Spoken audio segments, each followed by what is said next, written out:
My mother was very, very ill at the time of my first diagnosis. I mean, she was not doing well. And so I was really focused on her. And it's one reason that I said, let me go ahead and not just treat the left breast where the cancer occurred.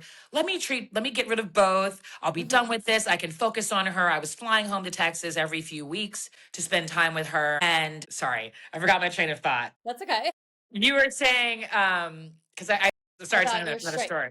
Right. And so I was going home every week to see her, or every few weeks to see her as much as I possibly could from Washington to Houston. And that's what I was focused on more than anything. She died about 3 months after my double mastectomy. Ugh.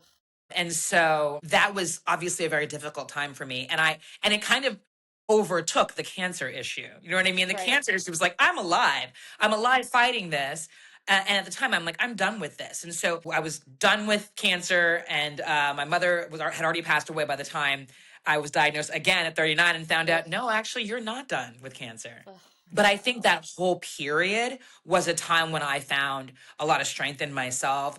My grandfather was a minister, but I was never super. I went to church with my family, but I didn't consider myself super religious. Mhm. And as my mother was getting sicker and sicker, and I was going through cancer the first time, I started going to church more and you sort of leaning on faith more. So that's part of it. I think that by the time I got it the second time, I was kind of like, okay, I have something to hold on to. Right. And I also, the first time I wasn't very vocal about what I was going through. I only told a few people because at the beginning, I didn't want to tell someone who would feel obliged to tell my mother. And I didn't want to tell her before I had the surgery because Right. she was on a feed. She would have wanted to be there and it was a whole thing.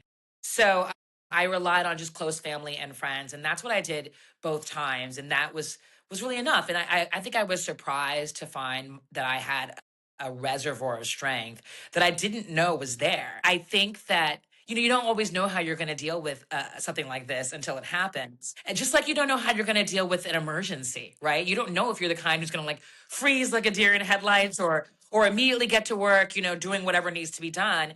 And I found out, luckily, and I think I got this from my mother, that I was the kind of person to say, look, here's what I'm facing. Here's the treatment plan. Here are the things I have to do, almost like it was an assignment. And I Mhm. was a, Yeah. a real nerd, very conscientious student. And I was like, I'm going to take on this assignment and I'm going to beat this assignment and everything's going to be fine. So Right. I had a lot of faith, period, and a lot of faith in my ability to get through it without, falling apart. But I also felt like, I can't fall apart. I have a career to continue to advance in. And so I worked the entire time. I mean, the first bout I took a month off because of the surgery.